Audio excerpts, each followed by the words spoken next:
Hey, Spuddies, Potato McWhiskey here, and today we're going to be talking about some of the new patch notes that we've gotten for Civilization 7, which is super exciting. I have only glanced at these. I have no idea what we're getting into. There have been many rumblings across a variety of areas to the point where Firaxis has gone into communication mode, where 2K Firaxis, they have been trying to communicate with the players, that they're hearing feedback.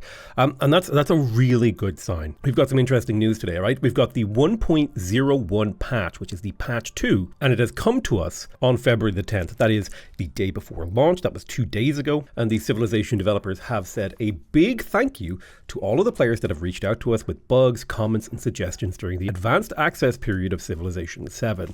I do think it's really weird. There was like a weird conspiracy theory rolling around that people were saying like the developers were trying to gaslight us by saying early access, when it's clearly just like they had, they wrote a post really quickly and accidentally didn't proofread it and left the word early access in there when they clearly meant advanced access. Guys, human beings write these posts. They make mistakes, okay? There's no sense getting whipped up into a fury and acting like there's a conspiracy, okay? Don't be weird about it. There's no evidence for these sorts of things. The developers are actively collecting feedback, and they are preparing to act upon that feedback. And specifically, they are acting on the feedback so quickly that they actually broke one of the, I don't want to say promises, but one of the goals that they had for this, which was to have crossplay. They felt it was so important to improve the game on PC that they have forked PC off of the same patch as other platforms, and they're prioritizing updates for PC so that they can get those patches rolled out, they can get them tested, and they can get them bug tested and feedback on those patches. They want to prioritize and speed things up. The developers have asked us to continue to send feedback through the Steam discussion forums and the official Discord server, both of which will be linked in the description below. If you have feedback for the developers, please follow their recommended positions. I originally made the recommendation to go and send support tickets. This is how the developers want to receive feedback, so I apologize to the customer support team. I didn't know what way you guys wanted it originally, and now I recommend these avenues. When it comes to the actual patch notes, let's get into it here. So we've got some serious gameplay changes here. Fixed an issue causing ages in epic and marathon game speeds to be shorter than intended. This is an issue that came up with the community. I'm sure it was just like a oopsie, a number somewhere was wrong. I take a very forgiving stance to issues like this. Look, it happens. It's no big deal. As long as it gets fixed, as long as the developers communicate, I'm not going to hold their feet over the flames for this, right? They got it fixed. So if you're an epic and marathon speed player, that should be fixed now. You should not be having any issues with it. However, again, remember to give the developers feedback on that. City-states will now turn into friendly independent powers on age transition instead of disappearing completely. They will also start with more units in exploration and modern ages. I think this is a masterful change. I think it's a really positive change. The way that city-states worked previously, I was not a big fan of. And I think I haven't actually had a chance to play around with this yet, but I do think that this is a very positive change for the game.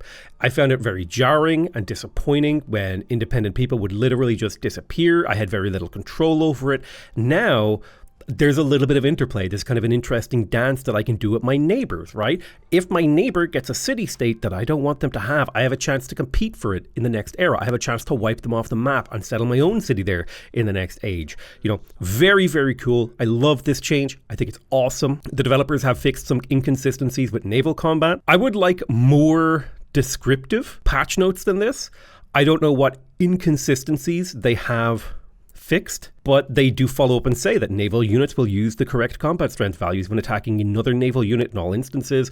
I assume this is some sort of bug. I don't think I actually personally ran into this, or at least I didn't run into this and noticed. Naval units will properly take reciprocal damage after attacking another naval unit. This is an interesting one because I noticed that there's a commander promotion that says naval units will take reciprocal damage at range, but my naval units have always been taking reciprocal damage at range, so that's a little bit of a confusing one for me. I would like some more clarity from the developers on this point. But again, bug fixes. This is great. Making the bug fixes and issue fixes are incredible. It means the game is going to feel better. It's going to play better. And we're going to be able to actually critique the developer's vision. Because I think it's fine for them to continue to execute their vision before they decide to take on community feedback to change the direction of their vision.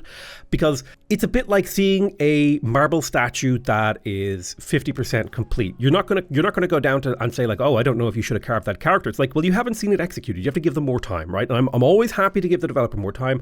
I'm always in the position of let them cook. Naval units will more consistently move into the attack tile after defeating another naval unit. Again, this is an issue that I haven't experienced, but I am glad to see really detailed patch notes. Completing the final milestone of a legacy path no longer adds age progress in the modern age to ensure you have more time to complete a victory. This is a very welcome change. Literally my second game that should be uploading from tomorrow. I encountered this in the final age. It'll be a very interesting thing to see, but this is a welcome change for the game in the state that it is currently in. Hugely positive, just a big fan. Towns will now switch back their focus to growing town automatically if they're no longer eligible for their chosen focus. For example, if their population decreases until they are eligible again. This is just a really nice, positive change for the game. It's a small little issue that I didn't encounter personally. However, I can see how it would be annoying or frustrating, and now it is fixed. Really fantastic stuff. They've also fixed the future civic in the exploration age not being repeatable. The cost of future tech and future civic will now increase more every time it's repeated. Again, I think these are really positive changes. I do think it's a really interesting idea, not only for players to be able to extend an age, but I also think it would be kind of an interesting idea for players to crab bucket people down into an age, to buy more time in an age, to delay progress. Really glad this is just an issue fix. Love it. We've also seen a lot of discussion about this, so I'm really excited about the future of this feature, right? Just getting that game just to feel a little bit better in gameplay. Love it. We've also got the developers fixing an issue after too many bonuses to growth where the food needed for the next growth event became negative. This was a classic issue that if you saw on the Civilization subreddit, someone managed to get a city that grew every single turn until it literally broke the game. Super happy to see things like this being made consistent while still being relevant from a gameplay standpoint, still being powerful strategies to pursue without literally breaking the game. They've made improvements to rail networks aimed at increasing the reliability of settlements connecting to the rail network over water by building ports. This should apply as long as the capital either has a port or is connected by rail to a settlement with a port. This is really great. A lot of people have been complaining about the opacity and difficulty of understanding why can't I build railroads and factories in my distant land settlements, which is especially frustrating because in the exploration age, you're encouraged to go make those distant land settlements. Huge fan, really like it, very interested. Glad to see issues like this getting fixed. Again, all of these little things are ways that are making the game not play like it's intended to play, which is giving us the wrong impression of the game. So I like seeing these things fixed. They've also made improvements to the loyalty crisis in the Antiquity Age, including giving the ability to purchase villas in towns during this crisis, giving another way to manage the happiness of your settlements. I think this maybe has made managing the crisis easier, but I think that's actually not necessarily a bad thing. That was a very difficult crisis to deal with, in particular if you had went over your settlement limit. So I'm happy to see this getting just those little tweaks, little changes. Big fan. And again, here is the thing I was talking about earlier. The developers have said they have a note about crossplay multiplayer, that in order to expedite updates to the PC experience, we will sometimes deploy patches to PC at a different cadence than we do at consoles, including today's patch. As a result, crossplay for PC players and console players will be temporarily disabled. This will have no impact on console players attempting cross-platform play with other console players or PC to PC multiplayer. So it's a temporary thing so they can get issues out. We're basically PC, we're storming the beaches, right? We're finding the issues because they can deploy a patch to the PC much faster than they can to those other platforms. So we are a cornerstone of the community. We are valued members. We are the feedback guys. They've also made some very nice updates to the AI. The AI will now offer high value cities less often during peace deals. A lot of people, and this is in fact something I have noticed, is that sometimes the AI will just give you a city with a couple of wonders in it during a peace deal for a war that you have very little interaction with. Hopefully the AI will do that less. I also think when it comes to resolving wars, I think it would be interesting if there were, in the same way that there are diplomatic endeavors that are unique to each leader, perhaps it would be interesting if different leaders could extract different things from each other, right? If you're an economic leader, maybe you could extract war reparations from another player, right? You can punish them and they have to give you 1 gold per settlement in their empire per age or something like this, right? For 15 turns or whatever, depending on the game speed. I think there's some really interesting things that they could do with peace deals. I'm going to have to, that's all going to be put together into a more interesting game thing. Like you could have, if you're a militaristic leader, you could enforce disarmament on them, which forces them maybe to disband a unit, or maybe their units take a combat strength penalty for 15 turns or something, right? Like just like inflict these, or their military units cost more maintenance. I think there's a lot of really interesting things you could do at peace deals. And I think at the current moment, it's a very sort of, we're getting an MVP, a minimum viable product. It does what it says on the tin, and it's fine. We've also seen other changes to the AI. In the modern age, the AI will now declare less wars. At the start of an age, the AI will also consider ideology more before declaring war or offering peace. I have found that during the modern age, the AI is incredibly aggressive, incredibly warring. It's very hard to maintain positive relationships with people in the modern age.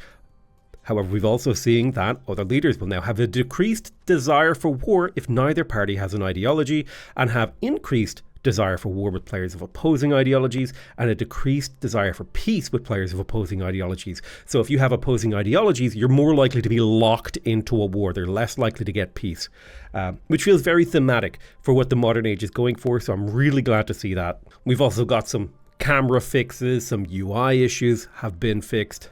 They fixed an issue where the settlement menu fails to open when you're clicking on a non-player settlement banner. They've also fixed an issue where yield icons would fail to populate on the now available buildings when you convert a town to a city. I know this is an issue that has plagued me a lot when I'm playing, when I convert a city into a town into a city, and then when I click on it again, I have to click on it again to see what the yields of the individual buildings are. They've also fixed an issue where some text was cut off in the global yields breakdown screen. And they've added a notification for completed espionage actions so that you can more easily check the results of espionage actions. Another really nice UI sort of bug fix here is that city projects no longer appear to be purchasable in the purchase menu. This is something that has personally annoyed me. I've clicked on it a few times. I feel like my gold has disappeared, even just by accident. So I'm glad to see more issues getting fixed. There's also another really great UI fix that I'm really happy about. They fixed an issue where a district's health bar would remain on screen after being fully healed. And they fixed an issue where leaders would fail to have a portrait when the relationship changed during gameplay. Both of these were irksome and annoying when they happened, so I'm really glad to see the developers catching that feedback, responding to it, getting updates out to us quickly. That's a really positive sign for the future of Civilization 7. Generally, they have just been like, this is the day before launch. They dropped a patch to improve the game. That shows that they're listening. That shows that they're working. They have another patch that they're working on. Firaxis did give a message from Firaxis Games after there was a less than stellar response on the Steam store with regards to the reviews. Like, the game is currently sitting at 51% positive reviews out of 14,000 reviews. And a lot of outlets reviewed it only a 7. Now, I do think that this game is a 10 out of 10 game. I think it's literally the best Civilization game ever launched. I just really don't like the UI. I think it deserves like an 8, 9 out of 10 from every outlet. I think it's a fabulous game. However, I do think that the UI alone drags that score down by 2, 3, maybe 4 points. And so I think the developers responded to this criticism as a result of the community response. I think they were, I don't know if they were expecting the level of negative response from the community. I think they were hopeful that people would be more open-minded, but I do think that I think I did say at one point, this is going to be the most controversial Civilization game in human history, partially because we live in controversial times. People are way more agitated. Review bombing is a thing. There's a lot of things that go on that cause controversies. The culture is more controversial. But I have confidence that we will see this 51% score. Given enough time, I think it will match the 80 to 90% score that Civilization 6 has, right? So Civilization 6 currently in recent reviews is sitting at 88% positive, and at the all-time it's 86%.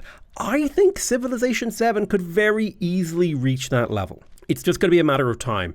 It's going to be a matter of, will 2K allow Firaxis to continue to invest and improve into the game. And I think they should. I think it would be a mistake to stop developing the game, because what you have in front of you is a Civilization game that could blow the world away. Okay? You have so much potential here, and it is almost realized. You must keep digging. You know that mining meme where the guy turns away? To stop the funding and development of the game early would be moments away from striking diamonds, moments away from striking the greatest hoard of gold in human history. So the developers put out a statement where they were saying, we're actively listening to your feedback, we're prioritizing UI improvements. I think that was, maybe I underestimated how big of a voice I have in the Civilization community, because I was not expecting the response to that video to be so massive. I think it's been viewed like 600,000 times as of recording this video. There's also, they're prioritizing implementing community requested features, stuff like adding teams to multiplayers. They're adding hot seat multiplayer. They're allowing full player counts in multiplayer in all 3 ages through refinements to the distant lands system. They're going to allow you to pick your starting and ending age to allow for single or double age games. They're providing a wider array of map types, and they're enabling city and religion names to be customized. The big plan is that they plan to roll out a quality of life update patch in March. So I think for a lot of people who've been holding off on purchasing Civilization 7, I think March is when you should, like as a result of the quality of life lack that Civ has, I think that's when you should check back in. Check back in March, and that patch will tell you whether or not, you know, now is the time to buy, now is the time to play. We received messages from the president of Firaxis, Heather Hazen. Today is a monumental day for all of us at Firaxis, and we couldn't let it pass without saying a heartfelt thank you. When Sid Meier started this series over 30 years ago, his vision for Civilization wasn't just about building a great game, it was about creating a canvas where players could shape the world and write their own history. That vision remains at the heart of everything we do. It's what makes Civilization 7 a true collaboration with you, our dedicated fans. On behalf of everyone at Firaxis, thank you for your trust, your excitement, and your love for the series. Here's to the next chapter of Civilization. Again, I want to point out, this echoes the things that I have said. Civilization is not a game built behind the scenes in a vacuum. It is built hand in hand with the community. We can have a real influence and a real voice in how the game is shaped. We can tell the developers what we want to see, and that will direct them. That will direct their hand. We are the guiding hand of the development team. We've also got a message from Ed Beach here, the creative director. He said, the entire Civilization team wants to send you a big thank you to our amazing community here on launch day. We're making some bold changes to elevate the Civilization experience in innovative ways, and it's been rewarding to see the trust our fans have given us when we are trying something new. We've been hard at work iterating on this new chapter for many years, and we're confident we've hit on an amazing new formula that you'll truly enjoy. What's even better is now we can begin our direct engagement with you, our fans, to take this gameplay to now even greater heights. Welcome to Civilization 7. And again, I think this really just echoes that incredible mental shift you have to make.